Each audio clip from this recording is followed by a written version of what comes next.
اعوذ باللہ من الشیطان الرجیم بسم اللہ الرحمن الرحیم وبہ نستعین اللہم صلی علی محمد وآل محمد وعجل فرجہم۔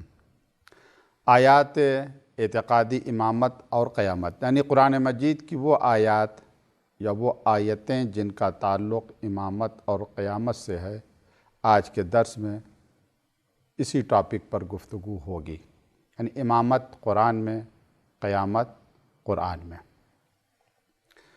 قرآن مجید میں تفصیل کے ساتھ امامت کا ذکر ہوا ہے، مگر ایک بات سمجھنے کی ضرورت ہے، کبھی کبھی لفظ ایک ہوتا ہے مگر معنی اس کے جدا ہوتے ہیں، جس کی طرف نسبت دی جاتی ہے اسی کے اعتبار سے معنی بھی طے کیے جاتے ہیں۔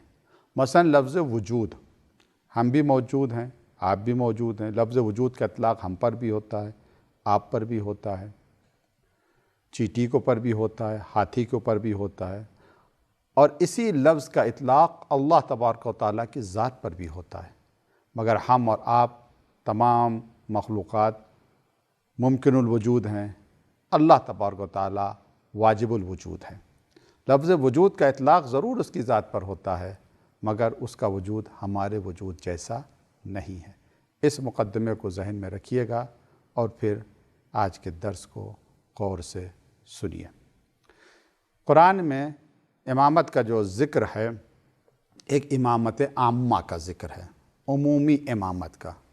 سورہ فرقان کی یہ آیت ہے، آیت نمبر 74، جہاں پر عباد الرحمن کا ذکر ہے یا ان کی صفات کا تذکرہ، عباد الرحمن الذین یمشون علی الارض ہونا وَإِذَا خَاطَبَهُمُ الْجَاهِلُونَ قَالُوا سَلَامًا۔ اللہ کے بندے وہ ہیں جو زمین کے اوپر اکڑ کر نہیں چلتے، اور جب جاہل سے مخاطب ہوتے ہیں تو سلام کہہ کے گزر جاتے ہیں، یعنی جاہل سے مجادلہ نہیں کرتے ہیں، جاہل سے گفتگو نہیں کرتے۔ یہ صفات عباد الرحمن کی 12 یا اس سے زیادہ صفات بیان کی گئی ہیں سورہ فرقان میں۔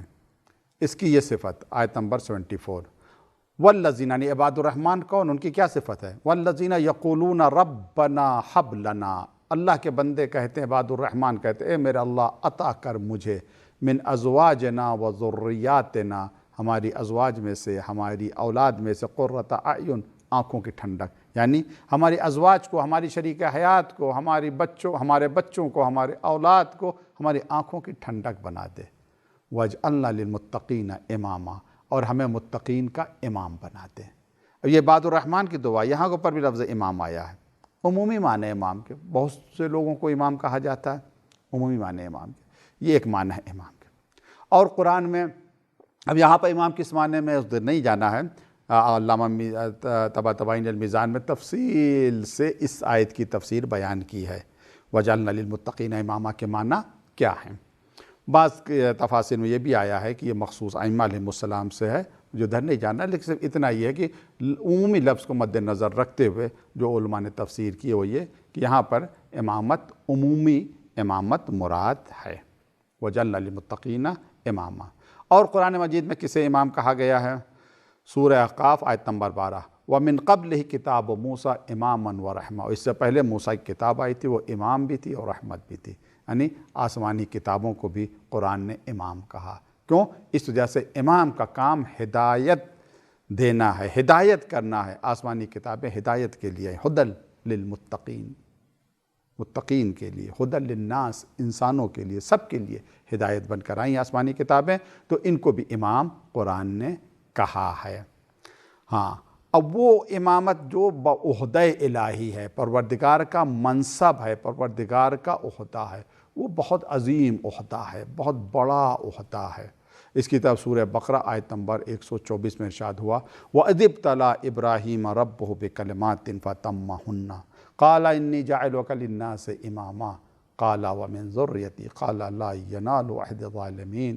جب ابتلا یعنی آزمایا ابراہیم کے رب نے ابراہیم کو چند کلمات کے ذریعے سے، ابراہیم نے ان کلمات کو پورا کر دکھایا، یعنی امتحان لیا، جناب ابراہیم نے امتحان دیا اور پاس بھی ہو گئے، تو بطور انعام کہا، انی جاعلک للناس اماما، میں تمہیں لوگوں کا امام بنا رہا ہوں۔ تو جناب ابراہیم نے کہا، قال ومن ذریتی، کیا یہ عہدہ میری ذریت میں رہے گا؟ آواز آئی قال لا ینال عہد الظالمین، میرا عہدہ ظالم تک نہیں پہنچے گا۔ اب دو باتیں یہاں کو پر امامہ، پروردگار نے کہا ابراہیم ہم نے آپ کو لوگوں کا امام بنایا۔ ظاہر سی بات ذریت کے لیے جب سوال کیا تو علامہ طباطبائی اس سے یہ استدلال کرتے ہیں المیزان میں، ذریت تھی تبھی تو انہوں نے دعا کی کہ میرے اللہ کیا یہ عہدہ میری اولاد کو ملے گا؟ اور جناب ابراہیم کو ذریت بڑھاپے میں ملی، اولاد بڑھاپے میں ملی، 90 سال سے زیادہ ہو گئے تھے جب ان کو اولاد ملی۔ اور اس کا مقصد یہ ہے کہ اس سے پہلے جناب ابراہیم رسول تھے، نبی تھے۔ تو امام کے معنی اگر رسول اور نبی کے لیے جائیں تو یہ بات سمجھ سے دور ہے، یعنی معقول بات نہیں ہے۔ ایک شخص پہلے سے نبی ہے، پہلے سے رسول ہے، بطور امام اسے کہا، بطور انعام اس سے کہا جا رہا ہے میں تمہیں لوگوں کا امام بنا رہا ہوں، یعنی رسول بنا رہا ہوں، نبی بنا رہا ہوں۔ تو اس میں تو کوئی وجہ نظر نہیں آ رہی ہے کہ امام بمانے رسول اور نبی کیوں۔ وہ پہلے سے رسول تھے، پہلے سے نبی تھے، بڑھاپے میں اولاد ملی اور اولاد کے رہتے ہوئے امتحان ہوا تو عہدہ امامت ملا۔ ایک بات یہ۔ دوسری گرامر کے اعتبار سے علامہ طباطبائی نے یہ استدلال کیا ہے، یہاں پر امامہ یہ منصوب ہے، یہ جاعلوں کا مفعول ہے، اور جاعل اسم فاعل اس وقت عمل کرتا ہے گرامر کے اعتبار سے، نحو کے اعتبار سے، جب حال اور استقبال کے معنی میں ہو۔ تو ہم یہ نہیں کہہ سکتے ہیں کہ میں تمہیں لوگوں کا، ہم یہ ترجمہ نہیں کر سکتے کہ ہم تمہیں لوگوں کا امام بنا چکے، بلکہ یہ ترجمہ کریں گے ہم تمہیں لوگوں کا امام بنا رہے ہیں یا بنائیں گے۔ اس کا مقصد ابھی امام نہیں ہے۔ یہ کون سی امامت ہے؟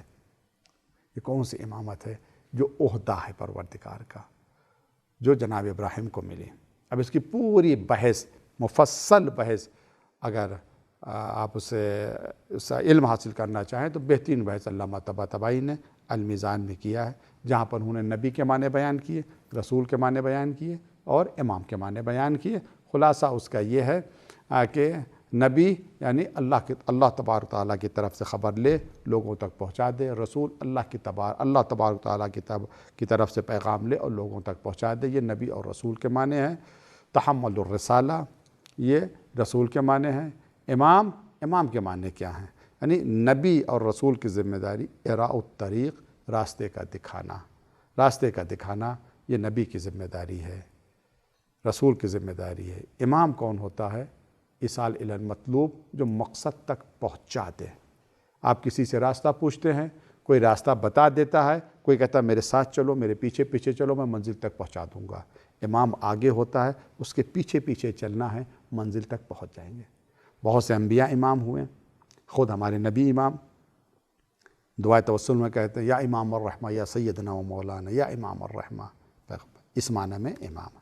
اب یہ سوال ہوتا ہے جناب ابراہیم نبی بھی ہیں، رسول بھی ہیں، انہوں نے دعا نہیں کہ پروردگار کی عہدہ رسالت میری ذریت میں رہے گا، پروردگار عہدہ امامت عہدہ نبوت میری ذریت میں رہے گا، نہیں مانگا تو عہدہ امامت مانگا۔ کیوں؟ کس وجہ سے؟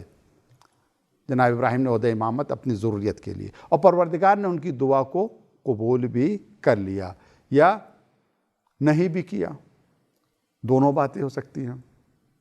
علامہ طباطبائی نے المیزان میں اس طریقے سے بیان کیا ہے کہ جناب ابراہیم کی شخصیت کو مد نظر رکھیں۔ انسان 4 طرح کا ہوتا ہے۔ ایک وہ انسان جس نے شروع سے لے کر آخر تک گناہ ہی گناہ کیے ہوں۔ جناب ابراہیم ایسے لوگوں کے لیے دعا نہیں کر سکتے ہیں کہ پروردگار کیا میرا یہ عہدہ امامت میری اولاد کو ملے گا، ایسی اولاد کو جو شروع سے لے کے آخر تک گناہ گار ہو، کافر ہو، مشرک ہو، نہیں، بعید ہے جناب ابراہیم ایسی دعا کریں۔ ایک انسان اس طرح سے ہوتا ہے جو شروع میں ہدایت میں رہا ہو، آخر میں گمراہ ہو گیا ہو، ایسے کے لیے جناب ابراہیم دعا نہیں کر سکتے۔ تیسرا کیا؟ جو شروع میں گمراہ رہا ہو، کافر رہا ہو، بت پرست رہا ہو، آخر میں وہ ہدایت کے راستے پر آ گیا ہو، ایسے کے لیے جناب ابراہیم نے دعا کی۔ تو ایسا شخص ظالم تو ہے، یعنی اس گمراہ تھا تو ظالم تھا، بت پرست تھا تو ظالم تھا، کافر تھا تو ظالم تھا، ظلم کیا تھا، ٹھیک ہے وہ راہ راست پر آ گیا، پروردگار نے اسے معاف کر دیا، مگر ظلم تو اس سے ہوا۔ ایسے کہ پروردگار نے رد کر دی یہ کہہ کے لا ینال عہد الظالمین۔ تو نتیجہ کیا نکلا کہ ابراہیم ہمارا عہدہ امامت تمہاری ذریت کے ان افراد تک پہنچے گا جو شروع سے لے کے آخر تک معصوم ہوں، جن سے کبھی کوئی خطا نہ ہوئی ہو، جن سے کبھی کوئی غلطی نہ ہوئی ہو، تو اس سے عصمت امامت بھی ثابت ہے۔ بہرحال تو جناب ابراہیم نے کیوں دعا کی کہ یہ عہدہ ہماری ذریت کے لیے؟ اس کے لیے سورہ اسراء کی آیت نمبر 71 غور کریں۔ یوم ندعو کل اناس بامامہم، جس دن یعنی قیامت کے دن ہر انسان کو ہم اس کے امام کے ساتھ بلائیں گے۔ اس کا مقصد یہ ہے جب تک انسان ہے اس وقت تک امام ہے۔ جناب ابراہیم کو پتہ تھا کہ نبوت ایک دن ختم ہو جائے گی، رسالت ایک دن ختم ہو جائے گی، ایک ایسا وقت آئے گا کہ بس آخری نبی مبعوث ہوگا، اس کے بعد کوئی نبی نہیں آئے گا، مگر انسانوں کا سلسلہ جاری رہے گا اور امامت کا سلسلہ بھی جاری رہے گا۔ اسی وجہ سے جناب ابراہیم نے کہا من ذریتی، یہ باقی رہنے والا عہدہ کیا میری ذریت میں باقی رہے گا۔ یوم ندعو کل اناس بامامہم، قیامت کے دن ہم ہر شخص کو، ہر انسان کو اس کے امام کے ساتھ بلائیں گے۔ پھر یہ امام جب بلائیں گے تو دو طرح کے امام ہیں، قرآن نے ذکر کیا، ایک امام باطل، ایک امام حق۔ امام باطل سورہ قصص آیت نمبر 41، اس میں باطل کے امام کا ذکر ہے، کفر کے امام کا ذکر ہے، گمراہی کے امام کا ذکر ہے۔ وَجَعَلْنَاهُمْ أَئِمَّةً، ہم نے ان لوگوں کو امام بنایا، يَدْعُونَ إِلَى النَّارِ، یہ جہنم کی طرف دعوت دے رہے ہیں۔ وَيَوْمَ الْقِيَامَةِ لَا يُنصَرُونَ، اور قیامت کے دن کی کوئی مدد نہیں کی جائے گی۔ پروردگار کہہ رہا ہے ہم نے بنایا ان کو، یہ جہنم کی طرف۔ پروردگار نے بنایا کیا؟ کسی کو امام کو جہنم کی طرف بلائے؟ نہیں۔ اب یہ ایک الگ ٹاپک ہے، میں صرف اشارہ کروں، شیطان کو خدا نے شیطان پیدا نہیں کیا، شیطان کو خدا نے شیطان نہیں بنایا، شیطان اپنے افعال اور کردار کے ذریعے شیطان بنا۔ اسی طریقے سے ائمہ علیہ السلام ہمارے، ان کو پروردگار نے امام نہیں بنایا، نہیں، ان کا ایسا کردار تھا، ان کا ایسا عمل تھا، اس کی بنیاد پر پروردگار نے ان کا انتخاب کیا۔ اور اس کی وضاحت کے ساتھ اگر اس کا جواب آپ چاہتے ہیں تو خطبہ فدق جناب فاطمہ زہرا سلام اللہ علیہا کا پڑھیں، اردو میں اس کا ترجمہ ہے، تب تفصیلی جواب ملے گا کہ پیغمبر کو جناب سیدہ سلام اللہ علیہ فرماتی ہیں کہ ہمارے بابا پیغمبر کو پروردگار نے کیوں پیغمبر بنایا، کیوں نبی بنایا، کیوں رسول بنایا۔ عرض کرنے مقصد یہ ہے جو کہا گیا یہاں کو پر جعلناہم ائمۃ، ہم نے ان کو امام بنایا، کوئی نہ کہے گا اللہ نے ان کو امام بنا دیا مجبور ہیں جہنم کی طرف رہنمائی کرنے کے لیے، نہیں۔ پروردگار نے شیطان کو شیطان نہیں بنا، شیطان خود شیطان بنا، وہ خود ائمہ کفر بن گئے، خود گمراہی کے ائمہ بن گئے تو پروردگار ٹھیک ہے تم بن گئے تو بن گئے، ان کے اندر صلاحیت تھی ائمہ حق بننے کی تو پروردگار نے ان کو ائمہ حق بنایا۔ وَجَعَلْنَاهُمْ أَئِمَّةً يَدْعُونَ إِلَى النَّارِ وَيَوْمَ الْقِيَامَةِ لَا يُنصَرُونَ، یہ امامت باطل ہے، یہ لوگ جہنم کی طرف لے جائیں گے۔ ہر قیامت کے دن سب کو پروردگار اس کے امام کے ساتھ۔ پھر امام حقہ کا ذکر کیا ہے؟ وَجَعَلْنَاهُمْ أَئِمَّةً يَهْدُونَ بِأَمْرِنَا، ہم نے ان کو ائمہ بنایا، جناب اسحاق، جناب یعقوب، ان لوگوں کا ذکر ہے۔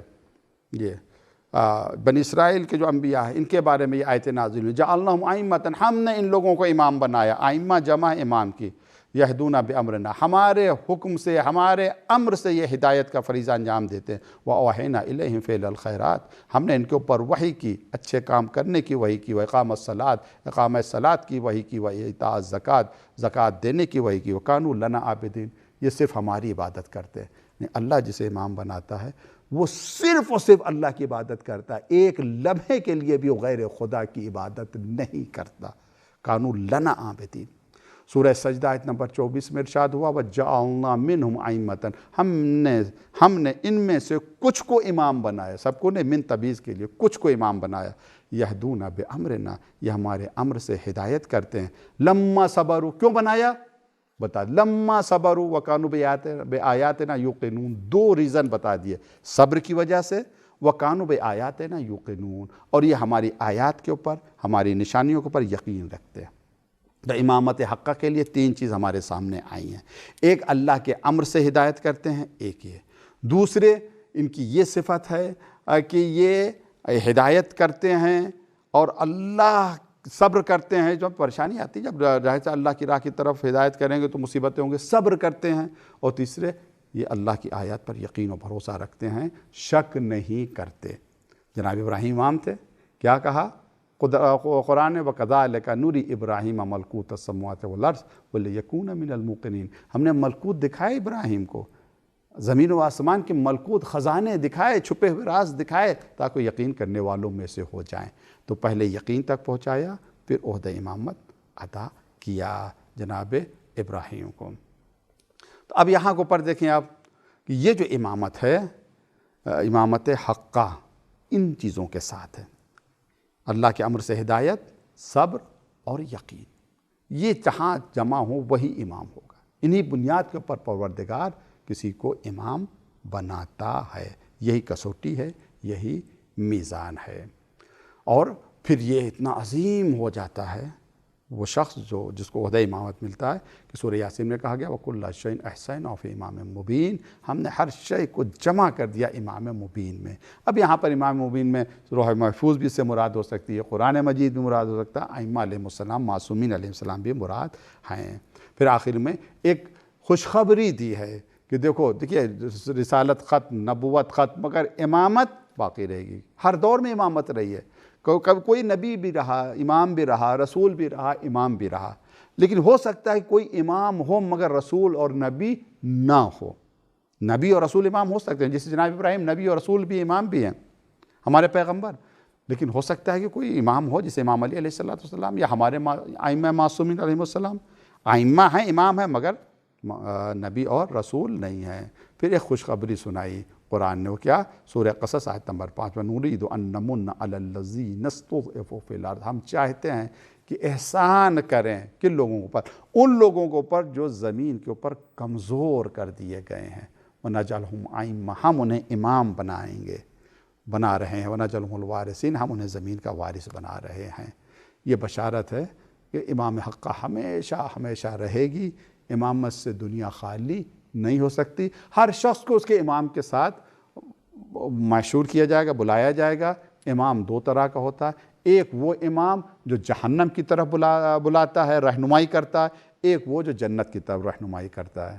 ہمارے پاس جو ہمارے امام ہیں وہ جنت کی طرف رہنمائی کرتے ہیں، ہر مسلمان کا عقیدہ ہے۔ سیدہ شباب اہل الجنہ، امام حسن اور حسین جنت کے جوانوں کے سردار ہیں۔ جو یزید کو امام مانتا ہے تو یزید اسے خود بھی جہنم میں جائے گا تو اپنے ماننے والوں کو بھی جہنم میں لے جائے گا۔ جو امام حسین کو امام مانتا ہے، امام حسین خود بھی جنت جائیں گے، اپنے ماننے والوں کو بھی جنت لے کر جائیں گے۔ یہ امامت قرآن میں تفصیل بہت زیادہ ہے، آپ کو بہت زیادہ اگر ڈیٹیل چاہیے تو امامت کی بحث علامہ طباطبائی نے المیزان میں کی ہے، وہاں صحیح طریقے سے امامت کے معنی سمجھ سکتے ہیں۔ امام خاصانی، امامت ایک عمومی معنی میں استعمال ہوتی ہے، جعلنا، جیسے دعا کی للمتقین امامہ، ہمیں متقین کا امام بنا دے، اس کے اور معنی ہیں، جس طرح وجود جو شروع ہم نے مثال دی۔ اور امامت جو عہدہ پروردگار ہے، منصب پروردگار ہے، اس کے لیے عصمت لازم اور ضروری ہے۔ وقت نہیں ہے، آئیے دوسرا ٹاپک شروع کرتے ہیں، قیامت۔ یہ قیامت بھی ہم اصول دین میں سے ہے اور اس پر بھی عقیدہ لانا بہت ہی ضروری ہے۔ اور قیامت کے حوالے سے قرآن مجید میں ہزاروں آیات ہیں، سینکڑوں نام قیامت کے قرآن نے رکھے ہیں۔ میں صرف 2 سوروں کا ذکر کروں گا بہت ہی اجمال کے ساتھ جس میں قیامت کا ذکر ہے۔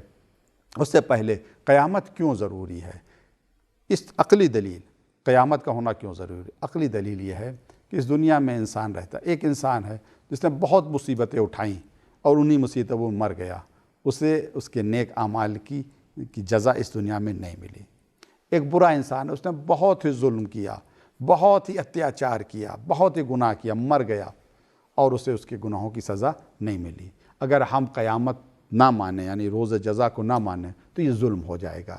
یہ بیچارہ نیک جس نے مصیبتوں میں زندگی گزاری اور مر گیا، اس کے سارے نیک اعمال رائگاں ہو جائیں گے۔ اس نے جو گناہ کیے ہیں دنیا میں عیش میں رہا، مرنے کے بعد کچھ نہیں۔ تو اس کا مقصد یہ عقل ہماری کہتی ہے ایک دن ایسا ہونا چاہیے جہاں کے اوپر جزا اور سزا ملے، اور وہ دن قیامت کا دن ہے۔ وہ آئے گا، ضرور آئے گا، قرآن کا وعدہ ہے، اللہ کا وعدہ ہے۔ اس کی کیفیت الگ ہیں۔ 2 سورے ہیں، ایک سورہ ہے سورہ زلزلہ۔ اس کی آیتیں آپ غور کریں، ان آیتوں کو اوپر دیکھیں کس کیفیت سے قیامت آئے گی اور وہاں پر کیا ہوگا۔ بسم اللہ الرحمن الرحیم۔ اذا زلزلت الارض زلزالہا، جب زمین کو زور سے ہلا دیا جائے گا، زلزلہ آئے گا، ہلا دیا جائے گا۔ واخرجت الارض اثقالہا، زمین اپنے ثقل کو باہر کر دے گی، اپنے خزانوں کو اگل دے گی، جو بھی ہے اسے نکال دے گی۔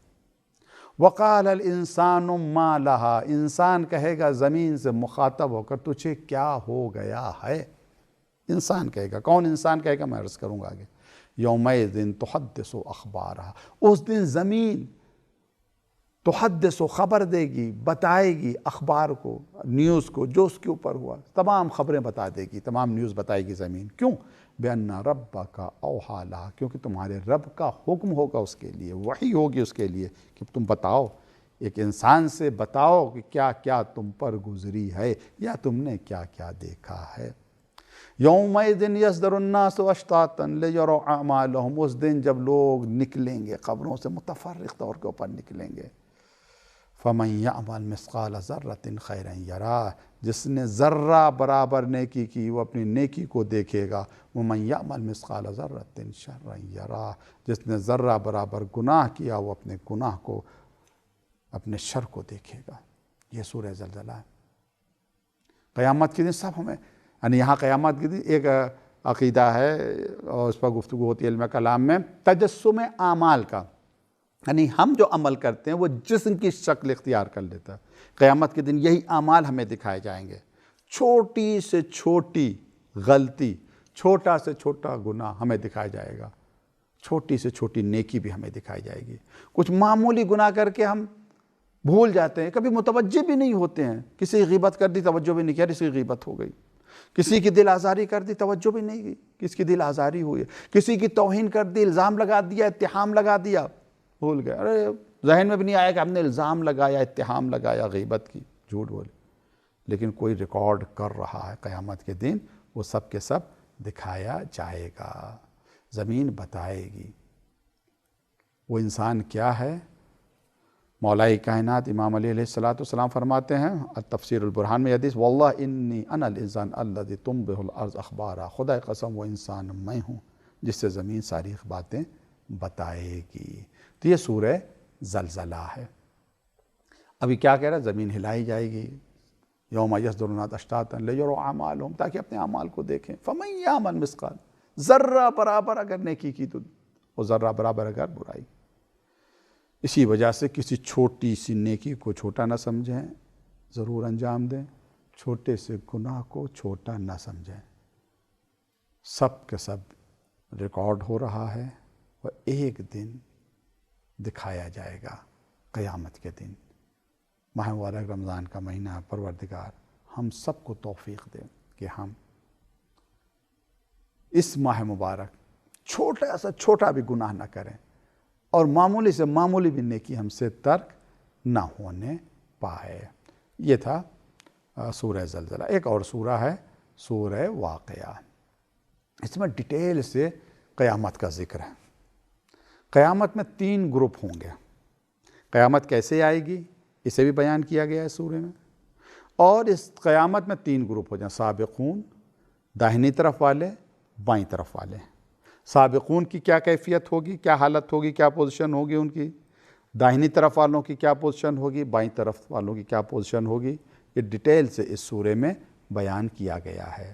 سورہ واقعہ ضرور پڑھیں، میں 1-2 حدیثیں آپ کے سامنے عرض کر رہا ہوں۔ قال رسول اللہ صلی اللہ علیہ وسلم من قرأ سورۃ الواقعہ، پیغمبر فرماتے ہیں جس نے سورہ واقعہ کی تلاوت کی، کتب لیس من الغافلین، کتب لیس من الغافلین، تو لکھا جائے گا کہ وہ غافلین میں سے نہیں ہے۔ یعنی لوگ قیامت سے غافل ہیں، حقیقت سے غافل ہیں، غفلت میں ہیں، بے ہوش ہیں، ہوش ہی نہیں ہے ان کو۔ جو سورہ واقعہ پڑھے گا تو لکھا جائے گا یہ غافل نہیں ہے۔ چاہے سورہ واقعہ پڑھے گا تو اتنا سمجھ کے تو پڑھنا چاہیے قرآن مجید۔ ماہ مبارک رمضان بہترین مہینہ ہے قرآن سمجھنے کا، سمجھیے قرآن کیا کہہ رہا ہے۔ صرف ثواب کے لیے قرآن نہ پڑھیے، قرآن سمجھنے کے لیے قرآن پڑھیے۔ ہندی میں بھی ترجمہ ہوا قرآن کا، اردو میں بھی ترجمہ ہوا قرآن کا، انگلش میں بھی ترجمہ ہے۔ جب پڑھے گا انسان سورہ واقعہ سمجھ کر پڑھے گا، ظاہر قیامت اسے یاد آئے گی تو غافل نہیں ہوگا۔ دوسری حدیث ہے ابن مسعود سے، کہا ابن مسعود کہتے ہیں سمعت رسول اللہ صلی اللہ علیہ وسلم، ہم نے پیغمبر اسلام سے سنا، یقول من قرأ سورۃ الواقعہ، جس نے سورہ واقعہ کو پڑھا، کل لیلۃ، ہر رات، لم تصب فاقۃ ابدا، لم تصب فاقۃ ابدا، تو کبھی وہ محتاج اور فقیر نہیں ہوگا۔ رات میں سونے سے پہلے پڑھ دیں، کتنا ٹائم لگے گا؟ 5 منٹ، 7 منٹ، 10 منٹ سے زیادہ تھوڑی لگے گا۔ کون کہہ رہا ہے؟ صادق و امین پیغمبر۔ اس سورہ واقعہ کو واقعہ کیوں کہتے ہیں؟ کہ واقعہ قیامت کے ناموں میں سے ایک نام ہے۔ قیامت کے بہت سے نام، یوم الحسرہ بھی کہا جاتا ہے، یوم الجزا بھی کہا جاتا ہے، یوم الدین بھی کہا گیا، اور اس کا ایک نام واقعہ بھی ہے، سورہ واقعہ نام ہے قیامت کا۔ ابھی دیکھیے جو اس میں بہرحال بہت سی باتیں ہیں، وقت نہیں کہ تمام باتوں کا ہم ذکر کریں۔ اب اس سورہ کی ابتدا ہو رہی اذا وقعت الواقعہ، جب واقع ہونے والی قیامت واقع ہوگی، لیس لوقتہا کاذبہ، جس کے واقع ہونے میں کوئی جھوٹ نہیں، یعنی قیامت ضرور ہوگی، ذرا برابر جھوٹ نہیں اس کے واقع ہونے میں۔ خافضۃ رافعہ، یہ جو قیامت ہے خافض بھی ہے رافع بھی ہے۔ کیا مقصد خافض اور رافع بھی ہے؟ یعنی کسی کو ذلیل کرے گی اور کسی کو بلند کرے گی۔ خافض یعنی پست کرنا، رافع یعنی بلند کرنا۔ قیامت کے دن کچھ لوگ ذلیل و رسوا ہوں گے اور کچھ لوگوں کا درجہ بلند ہوگا۔ حدیث میں آیا کہ جو ہمارے فالوورس ہیں، ہمارے چاہنے والے ہیں، ان کا درجہ قیامت میں بلند ہے، اور جو ہمارے دشمن ہیں وہ ذلیل و پست ہوں گے، رسوا ہوں گے قیامت کے دن۔ آج جو بادشاہوں کی طرح رہ رہے ہیں، شہنشاہوں کی طرح رہ رہے ہیں، ہو سکتا ہے کل قیامت میں انہیں ذلیل اور رسوا ہونا پڑے۔ آج جو غربت میں زندگی گزار رہے ہیں، فقر میں زندگی گزار رہے ہیں، فاقوں میں پھٹے ہوئے کپڑوں کے ساتھ زندگی گزار رہے ہیں، کل ان کا درجہ ہو سکتا ہے بہت بلند۔ قیامت ذلیل بھی کرے گی، کسی کو ذلیل کرے گی، کسی کو عزت عطا کرے گی۔ پھر ارشاد ہوا اذا رجت الارض رجہ، جب زمین بالکل ہلا ڈالی جائے گی، زور سے ہلا ڈالی جائے گی، بالکل ہلا ڈالی جائے گی۔ بست الجبال بسا، اور پہاڑ ٹوٹ کر ریزہ ریزہ ہو جائیں گے۔ قیامت جب زمین ہلکی سی زمین ہلتی ہے، جب زلزلہ آتا ہے تو کلیجہ منہ کو آ جاتا ہے۔ تصور کریں قیامت میں کتنی زوروں سے زمین ہلے گی، اور پہاڑ چور چور ہو جائے گا، ریزہ ریزہ ہو جائے گا۔ فکانت ہباء منبثا، اور پراگندہ غبار کی طرح یہ پہاڑ ہو جائیں گے، بڑے بڑے پہاڑ۔ پھر کیا ہوگا؟ قیامت آ گئی، اب کیا ہوگا؟ وَكُنْتُمْ أَزْوَاجًا ثَلَاثًا، تم 3 گروہ میں ہو جاؤ گے، 3 قسم کے لوگ ہو جاؤ گے۔ فَأَصْحَابُ الْمَيْمَنَةِ مَا أَصْحَابُ الْمَيْمَنَةِ، یہ تو دائنی طرف والے ہو جائیں گے۔ دائیں ہاتھ والے کیا اچھے ہیں، تمہیں کیا پتا کتنے اچھے ہیں۔ دائیں ہاتھ والے، رائٹ ہینڈ والے، داہنے ہاتھ والے کیا۔ وَأَصْحَابُ الْمَشْأَمَةِ مَا أَصْحَابُ الْمَشْأَمَةِ، بائیں طرف والے کتنے برے ہیں، بائیں طرف والے، ان سب کی ڈیٹیل آئے گی ایک یہ۔ وَسَابِقُونَ سابقون، اور سبقت کرنے والے وہ لوگ ہوں گے، وہ تو سبقت کرنے والے ہیں ہی، سبقت کرنے والے یعنی جو نیکی میں سبقت کر جائیں، یا جو ایمان لانے میں جنہوں نے سبقت کی، ان کا ذکر ہے یہ۔ 3 گروہ ہو جائیں گے، سابقون جنہوں نے جو ایمان میں سبقت لائے، نیک کام میں سبقت کی، داہنی طرف والے اور بائیں طرف والے۔ اب دیکھیں اولئک المقربون، یہ جو سابق ہے جنہوں نے سبقت کی ہے، یعنی سب سے پہلے کام کیا، سب سے پہلے ایمان لائیں، سب سے پہلے نیک عمل انجام دیا ہے، یہ سابقون، یہی لوگ پروردگار کے قریب ہیں۔ مقرب، اولئک المقربون، یہی لوگ خاص مقرب بارگاہ خداوند ہیں۔ فی جنات النعیم، یہ سابقون جو پہلے ایمان لیا ہے، جنہوں نے سب سے پہلے نیکی کی، فرسٹ ہمیشہ رہے۔ فی جنات النعیم، یہ عیش و آرام کے باغات میں ہوں گے، جنات نعیم میں ہوں گے۔ ثلۃ من الاولین، ان کی بڑی جماعت اگلوں میں سے ہوگی، یہ ثلۃ من الاولین جو اولین ہیں ان سے ہوگی۔ وقلیل من الاخرین، بہت تھوڑے سابقین آخر میں سے ہوں گے آخر والے، لیکن سابقین بہت کم ہوں گے۔ وقلیل من الاخرین، بہت تھوڑے ہوں گے جو پچھلوں میں سے ہوں۔ یہ سابقون کی کیفیت کیا ہوگی جنت میں جب قیامت آ جائے گی؟ علی سرر موضونہ، یہ مرصع تختوں پر، بہترین بیڈ، بہترین بستر، سونے جواہرات سے جڑے ہوئے، اسے کہتے ہیں سنگھاسن کہیں، جو بھی کہنا، آرام کر رہے ہوں گے اس کے مرصع تختوں پر، تکیہ لگائے ہوئے ہوں گے۔ متکئین علیہا متقابلین، ایک دوسرے کے سامنے تکیہ لگائے بیٹھے ہوں گے۔ یطوف علیہم ولدان مخلدون بأکواب واباریق وکاس من معین، ان کے پاس ایسے غلمان یعنی نوخیز لڑکے ہوں گے جو ہمیشہ غلمان ہی رہیں گے، ان کی عمر ٹھہری رہے گی، گھٹتے بڑھتے نہیں ہوں گے، جس عمر پہ ہیں اسی عمر پہ رہیں گے۔ شراب طہور، پاکیزہ شراب سے بھرے ہوئے جام، آفتاب گلاس، جو بھی کہیں آپ، وہ پیش کریں گے۔ سراہی کے جام، ساغر، یہ پیش کریں گے، گھوم رہے ہوں گے یہ پیالے لیے ہوئے، ساغر لیے ہوئے، جام، شراب طہورہ کا جام لیے ہوئے، یہ غلمان گھوم رہے ہوں گے، چکر لگا رہے ہوں گے، کس کے؟ سابقون کے۔ لا یصدون عنہا ولا ینزفون، یہ ایسی شراب طہور ہوگی، ایسی پاکیزہ شراب ہوگی، اس سے نہ درد سر ہوگا اور نہ عقل میں کوئی فطور آئے گا، نہ عقل زائل ہوگی۔ یہ دنیا کی شراب انسان جب پی لیتا ہے تو سر درد کرنے لگتا ہے یا نشہ چڑھ جاتا ہے، دماغ خراب ہو جاتا ہے۔ نہیں، جنت کی شراب اسے نہ سر درد کرتا ہے نہ فطور آتا عقل میں۔ فاکہۃ مما یتخیرون، وفاکہۃ مما یتخیرون، قیامت کے بعد انسان جنت میں جائے گا۔